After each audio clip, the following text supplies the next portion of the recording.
তোমরা কি কখনো চিন্তা করে দেখেছো বা ভেবেছো যে ভেজা কাপড় রোদ্রে দিলে শুকিয়ে যায় কেন? পুকুরের জল আস্তে আস্তে কমে যায় কেন? এর পিছনে কি কাজ করে? এর পিছনে একটি খুব গুরুত্বপূর্ণ প্রক্রিয়া কাজ করে।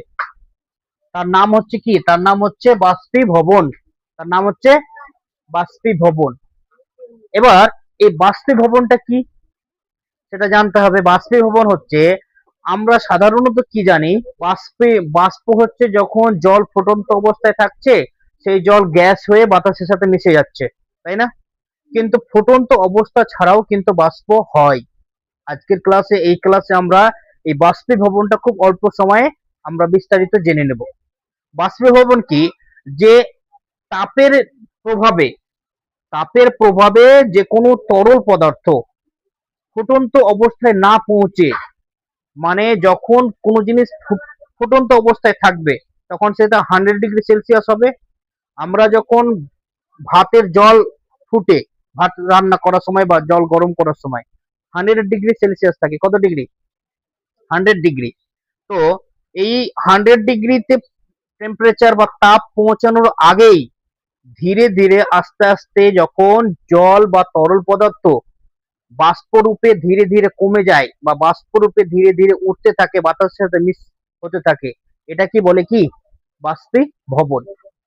ঠিক আছে, তাহলে এটাই আমরা আজকে বিস্তারিত জানবো। প্রথমে হচ্ছে সংজ্ঞা।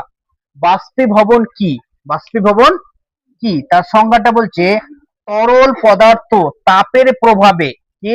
তরল পদার্থ তাপের প্রভাবে স্ফুটনাঙ্কে না পৌঁছেও ধীরে ধীরে বাষ্পে পরিণত হওয়ার প্রক্রিয়াকে বাষ্পীভবন বলে। যেমনটা বললাম যে ফুটন্ত অবস্থা পর্যন্ত না পৌঁছেই ধীরে ধীরে কি হয়?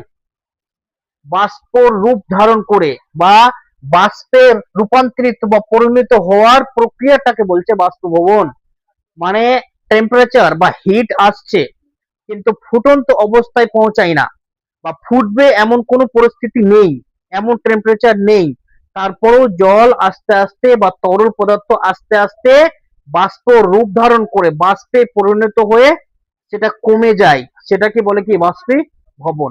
উদাহরণস্বরূপ, আমরা পুকুরের জল শুকাতে দেখেছি, চাষের জমি, পাশে চাষের জমি, এর জল শুকাতে দেখেছি। তাহলে কি সূর্যের তাপে এই জল কি কখনো ফোটে? ফোটে না। পুকুরের জল কি কখনো ফোটে? ফোটে না। তারপরও পুকুরের জল, ডোবার জল, খাল বিলের জল, জমির জল কমে যায়, যায় না? আবার পুনরায় জল দিয়ে সেটা স্বাভাবিক করতে হয়। তাহলে এই জলটা কমছে কেন? এই জলটাকে তো কেউ গরমও করছে না যে উত্তপ্ত একবারে ফুটন্ত অবস্থায় জল আস্তে আস্তে কমে যাচ্ছে, এমনটাও না। এবার আমরা আমরা খালি চোখে দেখতেও পাচ্ছি না, আবার সেই জলকে আমরা সাধারণ স্বাভাবিকভাবে ব্যবহারও করছি।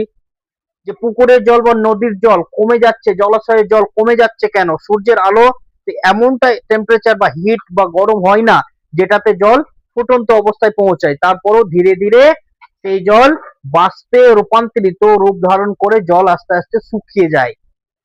এক বালতি জল সকালে আমি রাখলাম বাইরে, প্রখর প্রখর রৌদ্র, এখন তো প্রচন্ড রৌদ্রের টাইম, সেই সকাল থেকে একরকম রৌদ্র শুরু হচ্ছে সন্ধ্যা পর্যন্ত। তাহলে সে বালতি জলটা বৈকাল বা সন্ধ্যা হতে হতে সম্পূর্ণ থাকবে না কমবে? কমবে। সম্পূর্ণ থাকবে না কমবে? কমবে কেন? কেউ তো জলকে গরম করেনি, আর আমি ঠান্ডা জল রেখেছিলাম, কিন্তু সূর্যের আলোতে জল উত্তপ্ত হলো এবং বাষ্পেতে রূপ ধারণ করলো, ফুটন্ত অবস্থায় না পৌঁছেও অল্প টেম্পারেচার বা অল্প হিট, অল্প তাপেও তরল পদার্থ কি হয়? বাষ্পের রূপ ধারণ করে। বোঝা গেল? এটাই হচ্ছে বাষ্পীভবনের সংজ্ঞা। তারপর বলছে বাষ্পীভবনের বৈশিষ্ট্য। এই যে বাষ্পীভবন হচ্ছে, এর বৈশিষ্ট্যটা কি? এর বৈশিষ্ট্য সাধারণত চারটি। এক নম্বর হচ্ছে, এটি তরলের পৃষ্ঠে ঘটে। অর্থাৎ আমরা যদি দেখি, এখানে আমি এই বালতিতে জল রাখলাম, এই বালতিতে কি রাখলাম? জল রাখলাম। জল, এইটুকু জল আছে। তাহলে এই যে সূর্যের আলো এসে পড়লো কোথায়? এই জলের উপরে, বালতিতে।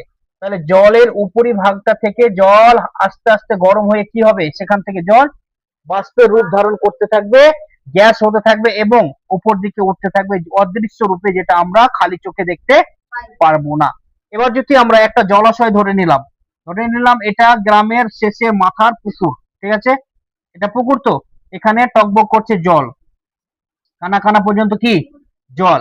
সূর্যের তাপ এখানেও আসলো, এবং সূর্যের তাপ আসার ফলে উপরের ভাগটা, পুকুরের জলের উপরের ভাগটা গরম হয়ে থাকলো, উপরের ভাগটা, ভিতর দিকে কিন্তু অতটা গরম হয় না, বা গরম পৌঁছাতে পারে না বা পৌঁছায় না। কিন্তু সূর্যের আলো যে পুকুরের জলের উপরের ভাগে পড়লো, এই উপরের ভাগটাই আস্তে আস্তে গরম হলো এবং আস্তে আস্তে বাষ্প রূপ ধারণ করে সেটাও পুকুর থেকে বায়ুমণ্ডলের সাথে বাষ্প কি হয়ে গেল, মিক্স হয়ে গেল, এবং পুকুরের জল আস্তে আস্তে কমে গেল। তো বৈশিষ্ট্যের মধ্যে কি বলছে, যে এটি তরলের পৃষ্ঠে ঘটে, মানে তরলের উপরের ভাগে শুধু ঘটে। তারপরে কি বলছে, এটি যে কোনো তাপমাত্রায় হতে পারে বাষ্পীভবন, যেমন উত্তপ্ত তাপমাত্রা না হয়েও, ফুটন্ত অবস্থায় না পৌঁছেও হালকা উত্তপ্ত, হালকা তাপ হলেও এই বাষ্পীভবন ঘটতে পারে।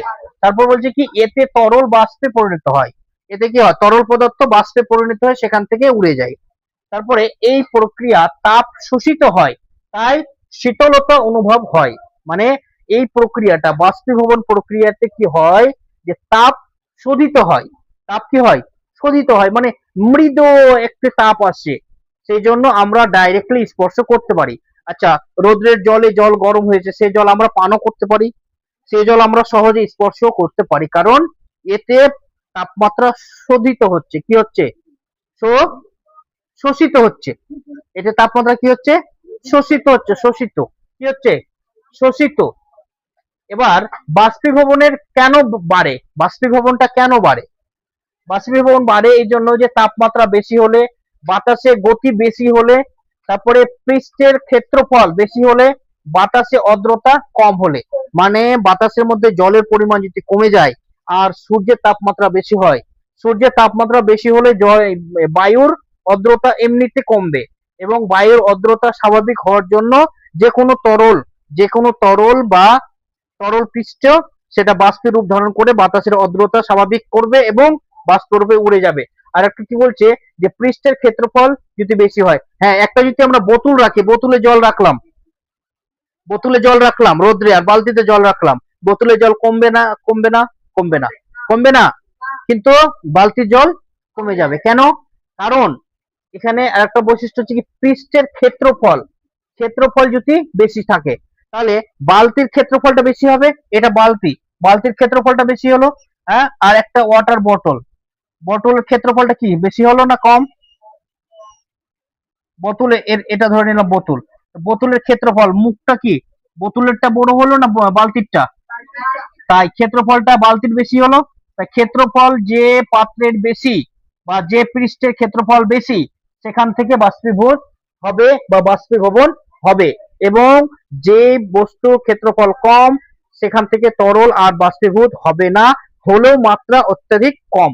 তারপর বলছে কি, যে তোমাদের পরীক্ষার জন্য ইম্পর্টেন্ট, পরীক্ষা মনে রাখবে কি, যে বাষ্পীভবন, বাষ্পীভবন মানে যে কোনো তাপমাত্রায় শুধু পৃষ্ঠে ঘটে, মানে যে কোনো তাপমাত্রা, অল্প তাপমাত্রা হোক বা বেশি তাপমাত্রা হোক, পৃষ্ঠে বলতে উপরের ভাগে ঘটবে, এটা কিটা, বাষ্পীভবনটা।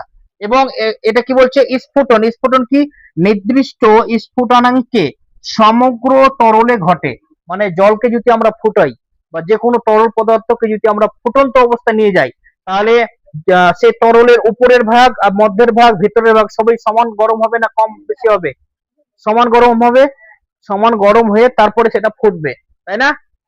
আর বাষ্পীভবন কি হবে, যে কোনো তাপমাত্রায় হতে পারে, নির্দিষ্ট কোনো তাপমাত্রার প্রয়োজন নেই, কিসের জন্য, বাষ্পীভবনের জন্য, যে কোনো একটি তাপমাত্রা হলেই এই বাষ্পীভবন হবে, এবং শুধু পৃষ্ঠের ভাগটাতে হবে, মানে উপরের ভাগটাতে হবে।